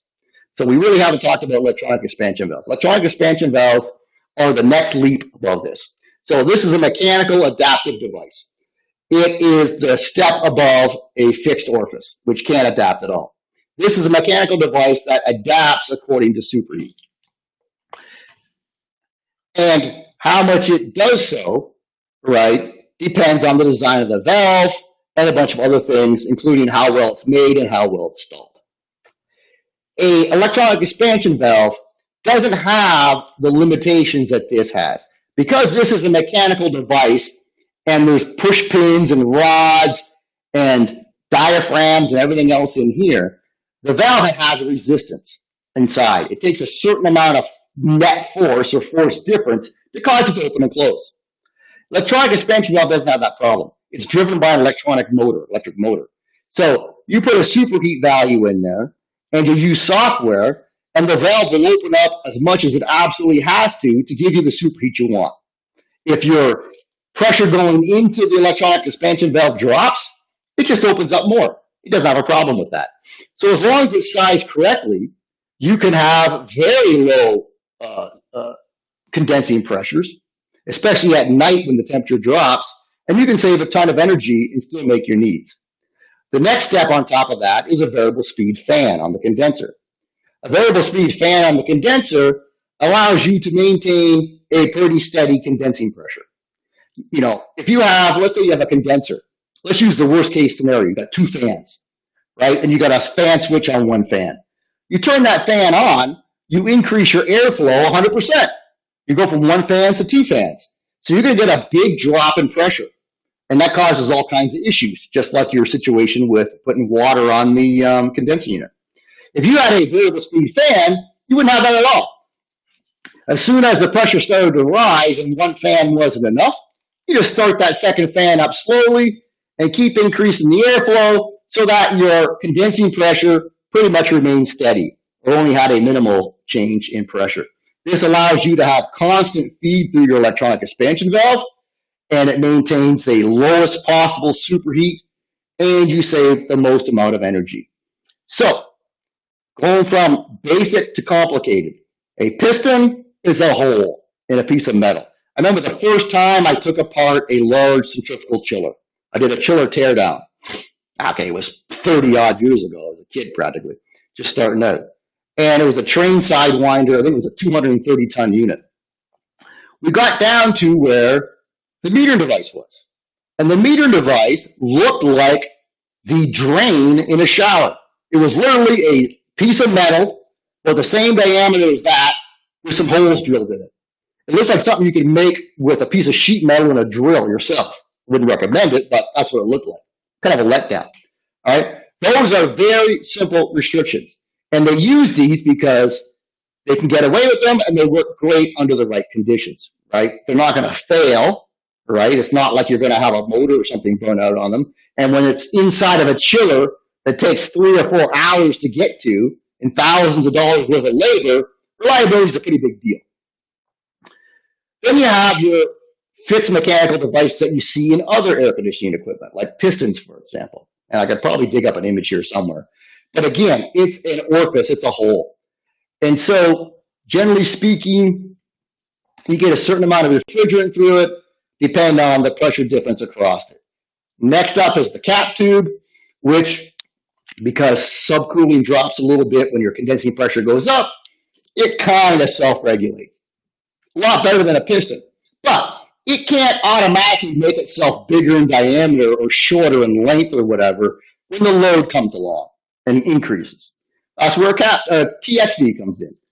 Thermal expansion valve, all right, in this case, external equalized, replaceable orifice. This here will open and close depending on the amount of superheat. So if the amount of refrigerant you have in your evaporator is not enough, this opens up, puts more refrigerant in. However, it's linear, okay? And by linear, I mean it opens and closes in a straight line. And this is a problem. Why? Because guess what? Every evaporator has a minimum amount of superheat required in order for it to be stable. Now, if some of you have turned the superheat down on a TXV too low, you will notice that the pressure starts to fluctuate. Up and down, up and down, up and down. This is called hunting. And what it basically means is that you no longer have 100% vapor leaving the evaporator. And you may say, well, hold on a second here. I got 4 degrees of superheat. It's a superheated vapor. How can I have liquid leaving? Well, it's pretty simple. You have 4 degrees of superheat at the outside of the pipe where there's vapor. But it's just like airflow and ductwork. The velocity down the middle is much higher, and it's being supported by the pressure on the outside of the walls, floating it. So you can literally have liquid shooting down the middle of the pipe and have superheated vapor surrounding it because of that velocity profile. Because remember, as the liquid turns to vapor, once you start to get low on vapor, all that vapor being generated, suddenly is enough to lift some of the liquid up into the air. And it floats that liquid down the middle of the pipe, and it never gets a chance to actually boil off. Now, it doesn't necessarily stay in the middle of the pipe. It churns and it moves all over. So you might have 4 degrees of superheat at one instant, but then you're suddenly going to have liquid come into contact with that wall because it drops, and the temperature of the wall drops back down to 0 or 1 degree superheat. This drives these things nuts because they can't react in time to fix it. It's too quick for them. All right? This is called minimum stable superheat. In other words, it's the value of superheat required to guarantee 100% vapor out the middle of the evaporator. Anything below that, and it becomes unstable. Anything above minimum stable superheat, and you are starting to have inefficiency. So the minimum stable superheat curve for an evaporator is not straight. Here, let me do this here. Hopefully I don't lose the headset. But here's what it looks like. Here is the opening profile for a TXV. So on the side you have superheat, and down at the bottom you have percent opening. Man, is it ever hard to write like this. All right. So, sorry, I got it backwards. Percent opening, and down the bottom is superheat. Man, see, that's what happens if you don't have coffee in the morning. Okay. And this is superheat. So the valve opens up something like this. Here is 0. Let's say this is 7 degrees of superheat, Fahrenheit, maybe 4 degrees Celsius or Kelvin. So the TXV opens up like this. So when you buy a TXV and it says, this is a 1-ton TXV,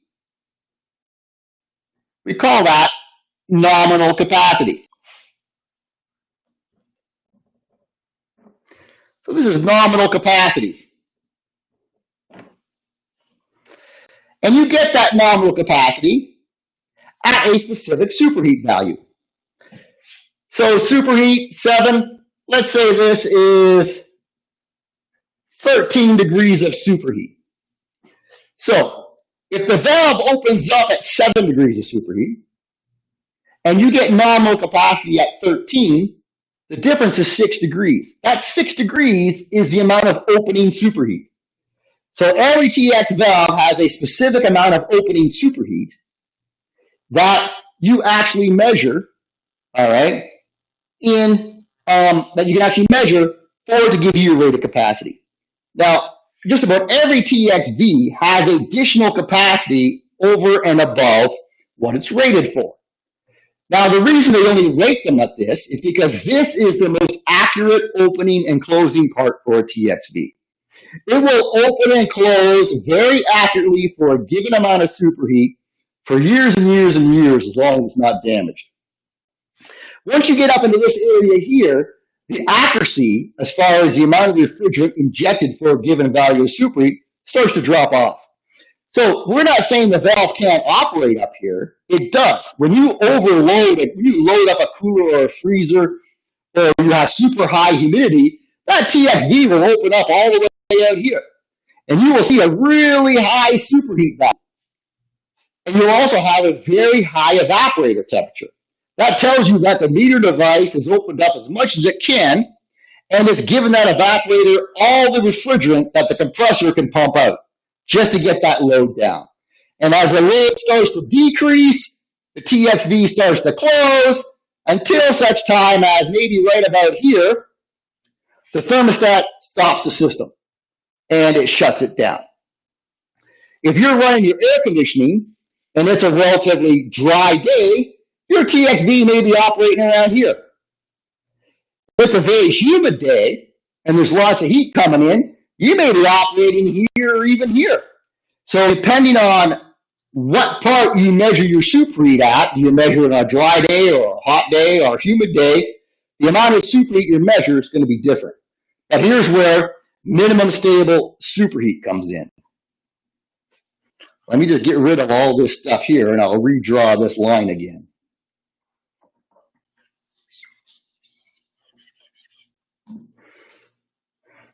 So, remember, straight line, right? Relatively straight line. Here is the minimum stable superheat profile for a evaporator. It's not a straight line. It's curved, all right? You know, if I draw on this half decently, it would be a straight line. Now, for you remember way back in math class, when you have a straight line touching a curved line, it's only going to touch in one spot, and then they go separate ways. So let's say, for example, I was to reduce the superheat on a TXV. When you adjust that superheat and you increase it, you are basically doing this. You're not really changing the shape of the line. You're just moving that straight line back and forth. So if I reduce superheat, and I reduce it so that by some miraculous thing, I can reduce it so it touches right here, all right, then I am golden. But notice something. Even if I got it to touch right here, it's still going to separate at other parts, which means my superheat here and here is higher than it needs to be for the evaporator. Higher superheat means you don't have enough refrigerant in your evaporator, okay, and you are wasting energy. In other words, you are circulating more refrigerant than you need to because the superheated vapor is not very good at picking up energy. If I go crazy and I reduce my superheat too much, now, unless I'm at very high or very low load, the evaporator is unstable. And every evaporator has a slightly different profile. So When you reduce superheat on a TXV, you're always going to be penalized by the fact that this is a linear opening, straight line, whereas the evaporator profile for superheat, minimum superheat, is curved. All right, it's not a straight line. So if you reduce it too much, this is going to be unstable. So here's the problem. A lot of guys that just superheat, maybe at high load when they're starting the system up, they don't watch it go through a complete cycle. They think, oh man, I'm fantastic. I'm the best technician ever. I reduced that superheat so low, we're going to have tons of energy savings. And then he drives off somewhere, goes to Tim Hortons or something. All right. Well, as the load on the evaporator drops off, which it will, the system suddenly becomes unstable, starts to hunt, and now you've got all kinds of refrigerant going back to the compressor possibly, compressor issues, unstable. The customer's going to wonder what the heck's going on with my system. It's making all this weird noise, right? And then 2 weeks later, the compressor's dead, right? These are the things that can happen. So here's what we're going to do. When you use an electronic expansion valve with the correct algorithms and everything else, you have a lot of different options. An electronic expansion valve doesn't have to open in a linear way. You can have it open any type of way you want for a given superheat value. You can have it open slow. You can have it open fast and then slow. You can do whatever you want with it to match the load on an evaporator. So let's take a look at an ideal situation. So you want to put in an electronic expansion valve. So this is the Danfoss. I'm a Danfoss guy. Let's use the Danfoss electronic expansion valve. And the software you use is capable of adaptive to minimum stable superheat. So MSS stands for minimum stable superheat. And man, I can't write on this thing. All right, so minimum stable superheat. So let's say my evaporator profile looks like this. You know what the electronic expansion valve is going to do? It is going to keep reducing the superheat through the software until it senses that the evaporator is becoming unstable. And it does this with the temperature probes that we use. And it is literally going to hug this line all the way up and then all the way back down again. So the amount of superheat it's going to give you is always going to adapt to the actual evaporator minimum stable superheat profile. So if you compare that to, a TXV, there are going to be times during high load and during lower load when you are going to be able to run that evaporator with much lower superheat than you could with a TXV. Now, here's the fun part about this. When you look at an evaporator, you have what's called the average evaporator temperature. So let's say from here to here, I'm at saturation. Let's say I'm operating at, I don't know, minus 6 degrees C. So I'm boiling the refrigerant off at minus 6 degrees C. And right here is the last point in the evaporator circuit where I'm 6 degrees. Here I'm 7, 8, 9, 10, 11, and I get out here, let's say I'm 12 degrees Celsius. Sorry. All right, sorry. I'm an idiot. All right. Minus 5, minus 4, minus 3, minus 2, minus 1, whatever. If you were to look at this evaporator and you were to take a bunch of different points along it and you were to average those temperatures, right? Your average coil temperature isn't going to be minus 6. It might be minus 4, right? Or something along those lines. If I allow my superheat to increase and these values become greater, that means my average evaporator temperature is higher. Now, this is important because my average evaporator temperature is what determines the temperature I actually run it at. Okay, so it's very important. If I can reduce the amount of superheat, it means my average evaporator temperature is lower, which means I can actually run the evaporator at a slightly higher saturation temperature. Because overall, on average, my evaporator temperature is lower because of these lower values down here. I don't have this part of the evaporator getting warm. So I can run the rest of it at a higher temperature. So instead of -6, I might be able to run this evaporator, say, at -4. Doesn't sound like much, but over time, this adds up to significant energy savings. So by only having the minimum amount of superheat required allows you to actually run that evaporator at a higher temperature. This lowers your compression ratio and actually saves you money. So this is kind of where, the rubber hits the road.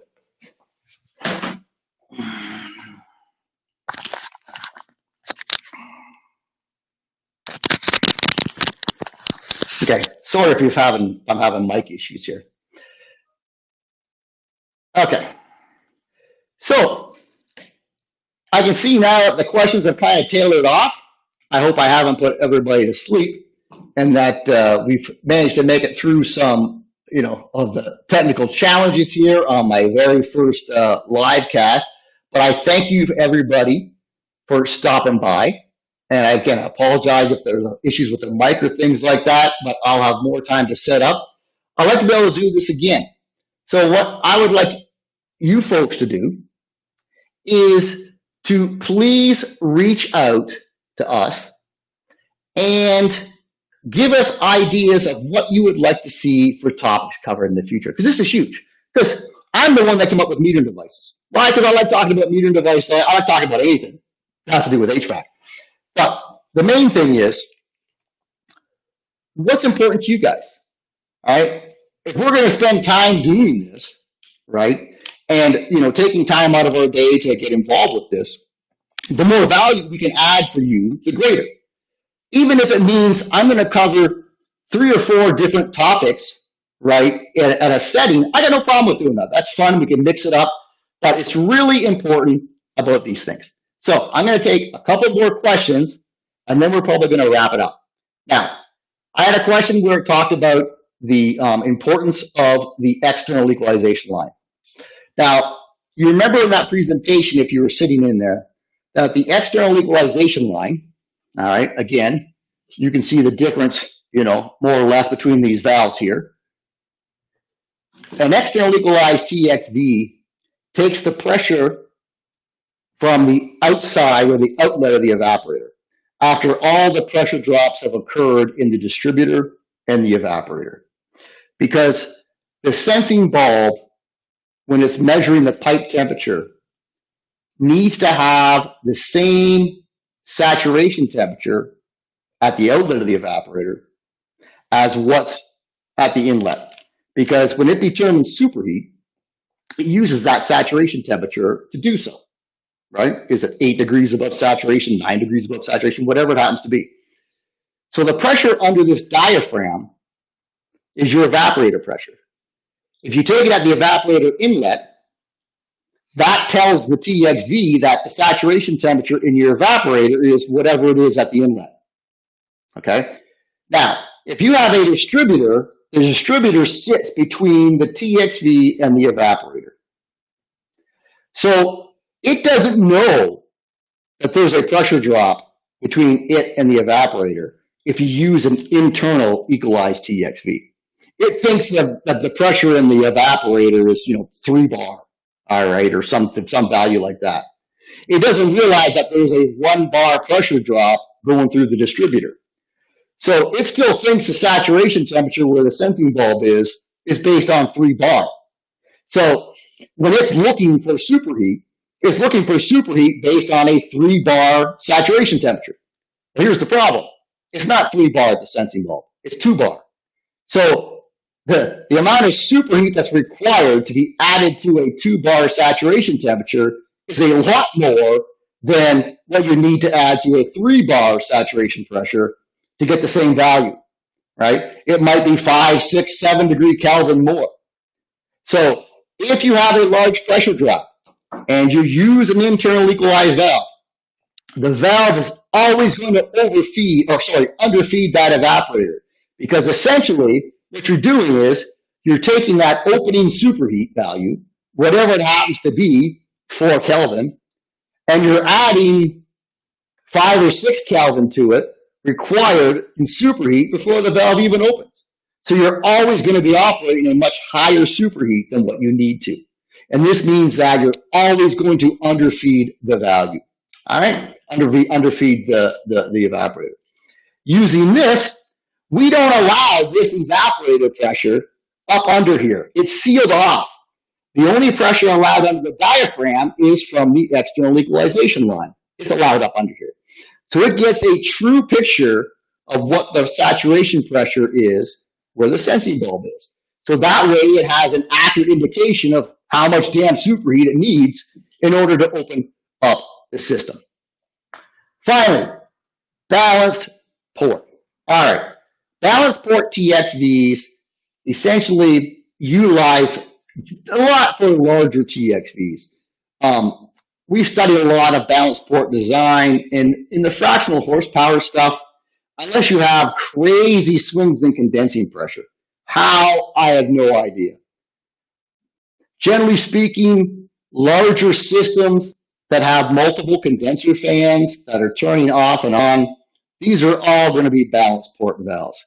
And how a balanced port valve works is pretty straightforward. All right. Generally speaking, you have a specific amount of area here. Okay. Sorry. Specific amount of area. And you have condensing temperature working on both sides of it. If one side is smaller than the other, the amount of pressure that the condenser puts on it is going to be different. And that's going to have an effect on it, because you got this condensing pressure, right, of a liquid coming in up against the valve stem. If that pressure of the liquid increases and it applies that extra pressure on one side of the valve pin and not the other, it's going to cause it to move, right? And it's going to act as a fourth force, causing the valve to change position. A balanced port valve means that whenever you have a change in condensing pressure, the pressures are applied equally to all parts of the valve around that valve stem. So that even though the pressure may increase here, it increases this way as well, so that those forces cancel out. So a balanced port valve really eliminates the effect of condenser pressure changes. So a lot of times what happens is when you cycle your fans, you get a relatively large, quick swing in condensing pressure. And this can cause the valve to change position if you do not use balanced port. But unless you happen to have a reason for rapid swings in pressure in your condenser, it really doesn't matter a whole lot. As far as I'm concerned, if you have different opinions, fantastic. A lot of times, you want rock solid condensing pressure. That's not always achievable. So if you look at our larger valves, any of the larger valves that we offer that's a couple of tons or more, generally speaking, they're going to be balanced port. All of our air conditioning valves, all of our larger refrigerant valves, they're all balanced port. Why? Because you might be turning condenser fans off and on. Funny thing is, our residential air conditioning valves are balanced port, right? I don't know of too many residential units that use fan switches to turn extra fans off and on. But hey, it's there. So, for better or worse. So, it says in refrigeration, should balanced port be used over non-balanced? Smaller systems, I don't see a big issue. If it's a ton or ton and a half and less, we've tested these valves here, they're not balanced port. We sell hundreds of thousands of these into everything from ice machines to the restaurant equipment at McDonald's.